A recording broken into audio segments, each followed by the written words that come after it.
কি অবস্থা? গোড়াতেই এত গলদ থাকলে পরে কি হবে? হ্যাঁ, না, ব্যাপারটা তো জানাতে হবে।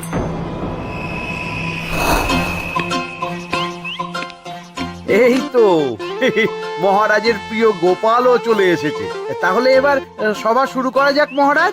সে আপনি যাই বলুন না কেন মন্ত্রী মশাই, আজ আমার আপনার সাথে ঝগড়া করার কোনো ইচ্ছেই নেই। কেন গোপাল, কি হয়েছে তোমার? কি আর বলি মহারাজ, কৃষ্ণনগরের ভবিষ্যৎ দেখে আমি তো ভাষাই হারিয়ে ফেলেছি। বলো কি, কৃষ্ণনগরের ভবিষ্যৎ? তা শুনি খুব ভালো কিছু নিশ্চয়ই। এতে আর শোনার কি আছে মহারাজ, অবশ্যই ভালো হবে। সে কথা তো আমি একবারও বলিনি মন্ত্রী মশাই। আহা গোপাল, ভনিতা না করে বলি ফেলো না দেখি, কি এমন দেখেছো কৃষ্ণনগরের ভবিষ্যৎ? তাহলে শুনুন, কৃষ্ণনগরের ভবিষ্যৎ ঘোর অন্ধকারে, মোটেই ভালো নয়। হ্যাঁ, বলো কি? কৃষ্ণনগরের ভবিষ্যৎ বলতে আমি ছোট ছোট ছেলে মেয়েদের কথাই বলছি। ওরাই তো আমাদের কৃষ্ণনগরের ভবিষ্যৎ। ঠিক কথা, কিন্তু তার সাথে অন্ধকারের কি সম্পর্ক? সম্পর্ক আছে মহারাজ। আজ সকালে রাজসভায় আসার পথে দেখি পাঠশালায় বাচ্চাদের পড়াশোনা বাদে সবই হচ্ছে। তা এরকম চলতে থাকলে কি করে রাজ্যের ভালো হবে বলুন দেখি? না হওয়ারই বা কি আছে শুনি? পড়াশোনার সাথে রাজ্যের ভালো খারাপের কি আছে? সত্যি, মন্ত্রী হয়েও যে আপনি এসব কথা বলেন ভাবলেও অবাক লাগে। গোপাল, মুখ সামলে কথা বলো। আপনিও তাহলে আগে বুঝুন, তারপর কথা বলুন। উফ, আবার শুরু হয়ে গেলে তোমরা। ক্ষমা করবেন মহারাজ, কিন্তু আমি তো কিছু শুরু করিনি। মন্ত্রী মশাই তো না বুঝে কথা বলছেন। আপনি বলুন মহারাজ, বাচ্চারাই তো সমাজের ভবিষ্যৎ। হ্যাঁ, ওরা এখন যা শিখবে সেটাই তো পরে কাজে লাগাবে। ঠিক, শিক্ষার গুরুত্ব অনেক, তাকে এত অবহেলা করলে তো চলবে না। সেটাই তো মহারাজ, একে তো সকলে পাঠশালায় আসে না, তার উপর যে কয়জন আসে তাদের মধ্যেও কেউ খেলে বেড়ায়, কেউ ঘুরে বেড়ায়, এসব হয়। বুঝলাম, কিন্তু রাজপণ্ডিত কিছু বলে না। কি করে বলবেন মহারাজ? উনি তো নিজেই ঘুমে ঢুলতে থাকেন। কি? আমি কালই রাজপণ্ডিতের সাথে এই ব্যাপারে কথা বলবো। কিন্তু শুধু রাজপণ্ডিতের সাথে কথা বললেই হবে না মহারাজ, তার সাথে এমন কিছু করতে হবে যাতে ছেলেপুলেরা রোজ পাঠশালায় খুশি মনে এসে পড়াশোনা করে। তার জন্য কি করা যায় বলো তো? আর তোমার কাছে কি কোনো উপায় আছে? থাকলে তো আগেই বলে দিত, এত সময় ধরে অভিযোগ করে যেত নাকি? আচ্ছা, আপনার কাছে কি কোনো উপায় আছে মন্ত্রী মশাই? মানে এখন নেই, ভাবতে হবে। তাহলে একটু চুপ করে থাকুন। ছাড়ো না গোপাল, তুমি বলো। আমি বলছিলাম, ওই বাচ্চাদের পাঠশালার প্রতি আগ্রহ আনার জন্য যদি একবেলা ভাত, ডাল, দুধ, ডিম ইত্যাদি খাওয়ানো যায় তাহলে সেটা কার্যকর হবে বলে মনে হয়। অসম্ভব!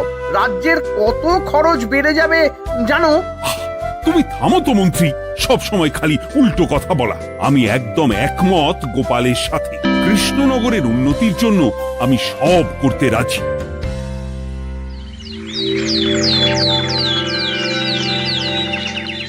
তোমার কিছু বলার আছে পণ্ডিত পাঠশালার এই অব্যবস্থার ব্যাপারে? আজ্ঞে মহারাজ, অনেক ভোরে উঠি তো, তাই একটু চোখ লেগে যায় আর কি। চোখ লাগারও আর সময় পেল না তোমার? পড়ানোর সময়ই চোখটা লাগতে হলো। যাই হোক, যা হওয়ার হয়ে গেছে, আর যেন এমন না হয় সেটা কিন্তু মাথায় রেখো। আজ্ঞে মহারাজ, কথা দিচ্ছি আর কোনোদিন পড়ানোর সময় ঘুমোবো না। বেশ, আর মন্ত্রী, তোমার ওপর একটা দায়িত্ব আছে। বলুন মহারাজ। তুমি পাঠশালাতে পড়াশোনা শুরু করতে পারবে এমন বয়সী সকল বাচ্চাদের মোট সংখ্যাটা জেনে কোনো দোকানদারের কাছে গিয়ে সেই পরিমাণ শস্যপাতি আর ডিমের বায়না দিয়ে আসবে। আর হ্যাঁ, একজন ভালো রান্নার ঠাকুর জোগাড় করো। যথাজ্ঞা। আরে বাস, এ তো দারুণ সুযোগ। এই ফাঁকে আমারও কিছু লক্ষ্মী লাভ হতে পারে। গোপাল, তোমারও একটা দায়িত্ব আছে। হ্যাঁ, বলুন মহারাজ। মন্ত্রী যে দোকানদারের কাছে সব জিনিসপত্র বায়না দেবে সেখান থেকে জিনিসপত্রগুলো নিয়ে তুমি রোজ পাঠশালায় পৌঁছে দেবে, কারণ এসব ব্যাপারে মন্ত্রীর ওপর আমার ভরসা নেই। ঠিক আছে মহারাজ। ও মহারাজের বেশি বলে কিনা আমার ওপর ভরসা নেই। সব জোগাড় করব আমি, আর শেষ বাজিটা মারবে গোপাল। আরে না, ভালোই হলো। আমি যদি কিছু করিও তবু দোষ পড়বে গোপালেরই উপর। কি ব্যাপার, মন্ত্রী মশাই কিছু বললো না এটা শুনে? কি ভাবছে এত? ঠিকই বলেছেন মহারাজ, এসব কাজ গোপালই ভালো করতে পারবে। বাবা, ওভাবে কেন বলছো গোপাল? আমিও তো চাই কৃষ্ণনগরের ভালো হোক। বেশ, ভালো হলেই ভালো। শোনো ঠাকুর, তাহলে ওই কথাই রইলো। দেখো যেন কোনো ভুলচুক না হয়। ঠিকঠাক কাজ করলে ভালো বকশিস পাবে, কেমন? হ্যাঁ হুকুম, কোনো ভুল হবে না। পাথর ভেঙে এক বস্তা কাঁকর আমি তৈরি করেই এনেছি, আর অর্ধেক দুধে অর্ধেক জল মেশানো আর ডিম সরানো, এই তো সব হয়ে যাবে। হ্যাঁ, তবে দেখো গোপাল যেন এর টের না পায়।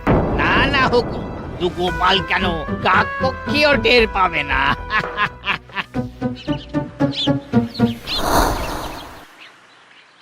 যাক বাবা, এবার শুধু জিনিসের দামটা মহারাজকে বাড়িয়ে বললেই কাজ হাসির। এদিকে অতিরিক্ত মূল্যটাও আমার হবে, আর বাকি জিনিসগুলো বিক্রি করার পর সেই দামও আমারই হবে।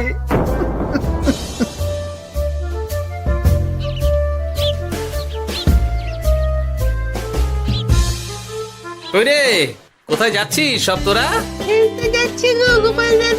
কাল থেকে অবশ্যই সব পাঠশালায় যাস, কিন্তু বন্ধুদেরও বলিস যেতে। ভাত, ডিম, দুধ, আরো কত কি ভালো ভালো সব খাবার দেওয়া হবে রে। তাই ডিমও দেবে? হ্যাঁ রে, মহারাজ এই নতুন নিয়ম করেছেন। আমি নিজে গিয়ে জিনিসপত্র দিয়ে আসবো। কে মজা, আমি তো তাহলে রাত যাব পাঠশালা। আমিও যাব। বেশ দারুণ ব্যাপার হলো তো, এবার তো রোজ পাঠশালা যেতেই হবে। আচ্ছা বেশ, এবার চলি তাহলে।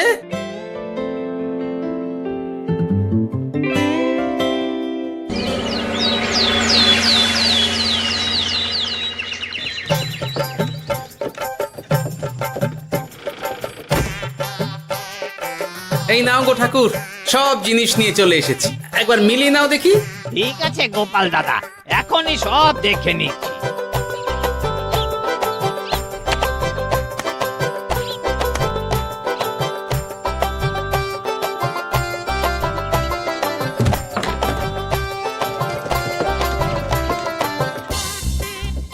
যাক বাবা, গোপাল দাদা গেছে। এবার মন্ত্রী মশাইয়ের কথা মতো সব করলেই কেল্লা ফতে।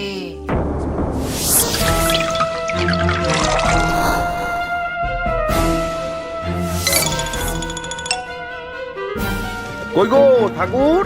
এই তো হুকুম, আপনার কথা মতো সব কাজ হয়ে গেছে। ওই দেখুন, ওখানে জিনিসগুলো রাখা আছে, আপনি নিয়ে যেতে পারেন। বাবা বাবা, খুব ভালো, খুব ভালো।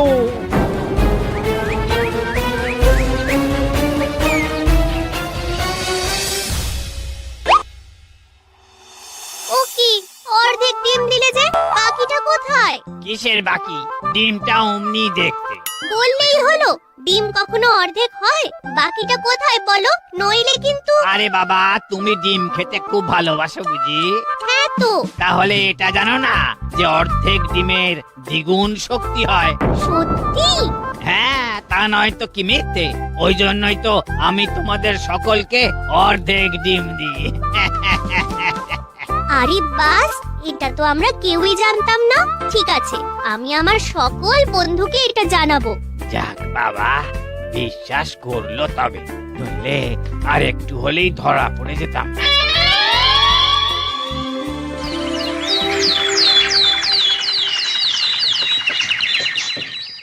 আরে, রান্নার ঠাকুর কারোর সাথে কথা বলছে মনে হচ্ছে।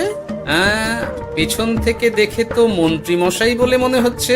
একটু কাছে গিয়ে দেখি তো কি ব্যাপার।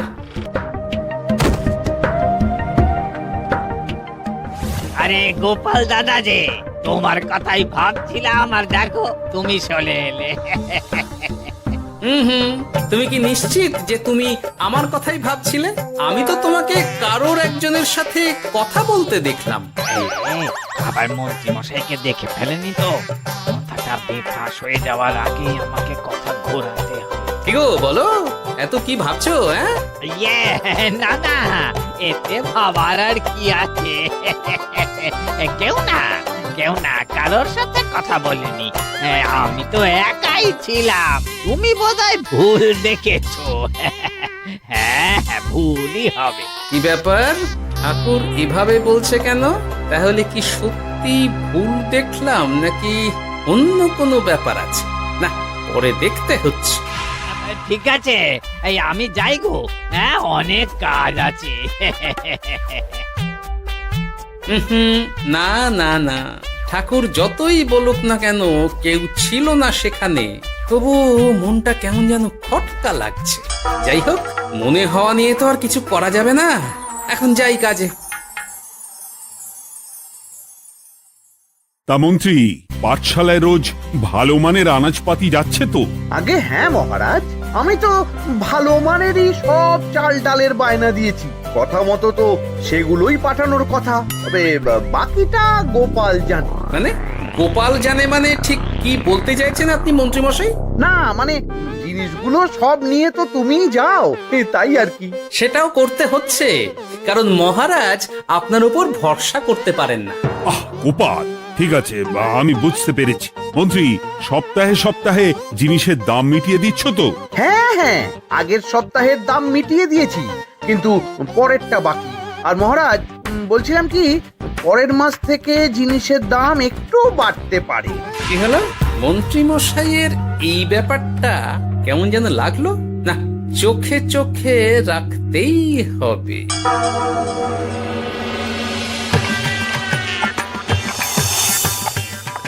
কিরে বুটি, তুই আর্ধেক ডিম খেয়ে বাকি অতটা রেখে দিলি কেন? রান্নাটা ভালো হয়নি বুঝি? না গো দিদা, খুব ভালো হয়েছে। আমি তো আসলে এখন এমনই খাচ্ছি। শিকিরি, কেন রে পুটি? তোর তো ডিম খুব প্রিয় ছিল রে। এখনো ভালো লাগে। তাহলে পুরো ডিম খাচ্ছিস না কেন? এ বাবা, তুমিও জানো না, অর্ধেক ডিমের শক্তি গোটা ডিমের থেকে বেশি, মানে দ্বিগুণ শক্তি। কি বলে কি গো? এই, তোকে এমন কথা কে বলেছে রে? ওমা, কেন? পাঠশালার রান্নার ঠাকুর আমাদের তো রোজ অর্ধেক ডিমই দেয়, ওই জন্য আমি একদিন জিজ্ঞেস করেছিলাম, তখন বলল অর্ধেক ডিমের দ্বিগুণ শক্তি হয়। বলিস কি রে? এতদিন ধরে এসব চলছে? না, মহারাজকে জানাতে হবে।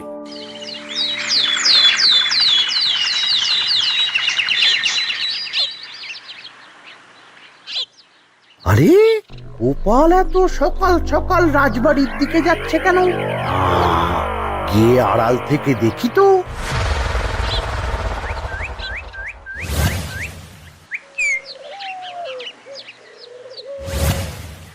বলো গোপাল, কি হয়েছে?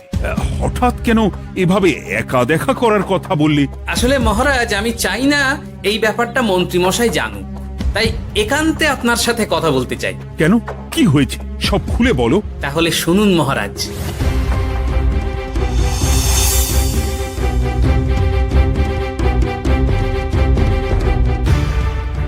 কি সাংঘাতিক ব্যাপার! আমি এখনই ওই রান্নার ঠাকুরকে কারাগারে বন্দি করার আদেশ দিচ্ছি। না না মহারাজ, সেটা ভুলেও করতে যাবেন না। আমার এই পুরো ব্যাপারটাতেই সন্দেহ আছে। পুরো পরিকল্পনার পেছনে মনে হচ্ছে অন্য কেউ আছে মহারাজ। তুমি ঠিক কার কথা বলতে চাইছো? প্রমাণ ছাড়া তো আমি কারো নাম বলতে পারবো না মহারাজ। এই রে, গোপাল বোধহয় সবটা বুঝতে পেরেছে। এবার কি করে নিজেকে বাঁচাই? কি করি? পেয়েছি। শোনো ঠাকুর, এখন কিন্তু মহারাজ সবটা জেনে গেছে, তাই দেখো যাই হয়ে যাক না কেন আমার নামটা যেন না আসে, নইলে কিন্তু তোমাকেই রাজ্য ছাড়া হতে হবে। না না হুকুম, দয়া করে এ কাজ করবেন না। আমি মরে গেলেও আপনার নাম নেব না। মাথায় থাকে যেন। বলো বলো, তুমি কেন এমন করেছো? আগে আগে আমি আমি নিজে থেকে এসব করিনি মহারাজ, আমাকে এসব করার জন্য বাধ্য করা হয়েছে। কে তোমাকে সব করতে বলেছে? আগে গোপাল দাদা। কি? মিথ্যে কথা। বেশ হয়েছে, এবার ঠেলা বুঝুক গোপাল। দেখলেন মহারাজ, খুব ভরসা করতেন না আপনি গোপালের ওপর? ভাবা যায় তলে তলে এই। মহারাজ, আমি সত্যিই সবকিছু করিনি। আমি যদি এটাতে যুক্ত হতাম তাহলে কি আপনাকে নিজে থেকে এসব জানাতাম? দেখো গোপাল, এখন এসব কথা বলে কোনো লাভ নেই। সবাই জানে তোমার মাথায় কত বুদ্ধি। তুমি ইচ্ছা করে আগে গন্ডগোল করে তারপর সেটা ঢাকতে নিজে থেকে সব বলছো। গোপাল, তুমি সত্যি করেছো কি করনি সেটা কিন্তু তোমাকেই প্রমাণ করতে হবে। এটা যেমন সত্যি যে এসব যে ঘটছে সেটা তুমি আমায় জানিয়েছো প্রথম, তেমনি এটাও সত্যি যে প্রতিদিনের শস্যের বস্তা তুমি নিয়ে যাও পাঠশালায়, তাই তোমাকেও যে সন্দেহের তালিকা থেকে বাদ দেওয়া যাবে না। বেশ, তাহলে আমি প্রমাণ জোগাড় করেই তবে এই রাজসভায় পা দেব।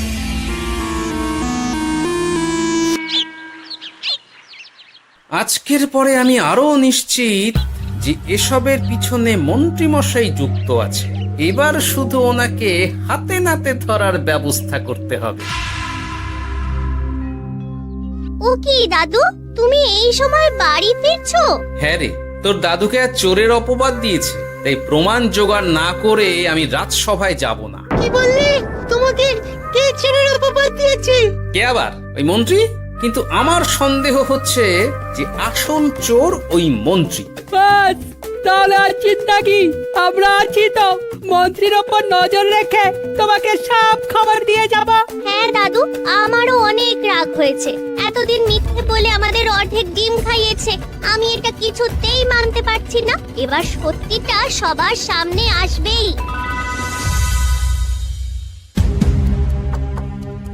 নাও নাও, আজকে চাল ডাল সব এই বস্তাতে আছে। এই নিন আজকের মূল্য। দেখো, অর্থটা কিন্তু বড় কথা নয়। তোমার যে রোজ বিক্রি বাট্টা বেড়ে গেছে, আর তার জন্যই তোমার তো আমাকে মিষ্টি খাওয়ানো উচিত।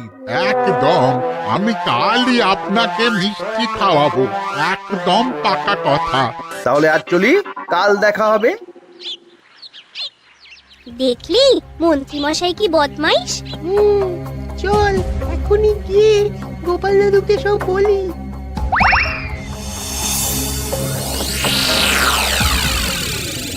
তাহলে এটাই হলো আসল ব্যাপার।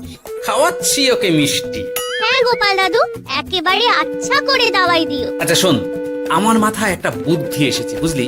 কাল তোরা ওই পাশের গ্রামের দোকানদারকে কিছু একটা করে আটকে রাখবি, আর আমি সেই সুযোগে মন্ত্রীর সাথে দেখা করব। আচ্ছা, তুমি কোনো চিন্তা করো না। ঠিক আছে, তোরা এখন যা, আমিও একবার মহারাজের সাথে দেখা করে আসি।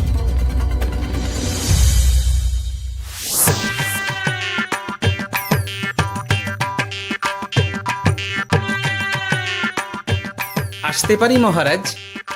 আরে গোপাল জি, এসো এসো। মহারাজ, কথা মতো আমি প্রমাণ জোগাড় করে ফেলেছি, কিন্তু সেটা দেখার জন্য আপনাকে কাল আমার সাথে একটা জায়গায় যেতে হবে। বেশ, আমি যাব।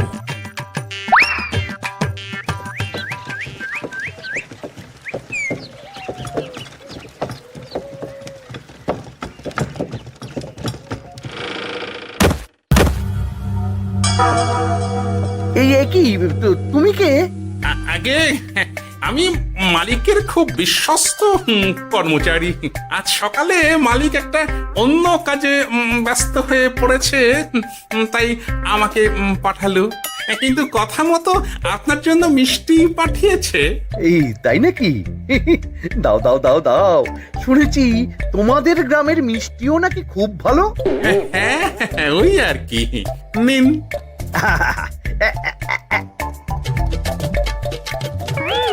এই, ওরে বাবারে, ওরে বাবারে, মরে গেলাম রে, বাঁচাও। কেমন চলে গেল, লাগছে চলে গেল। মন্ত্রী মশাই?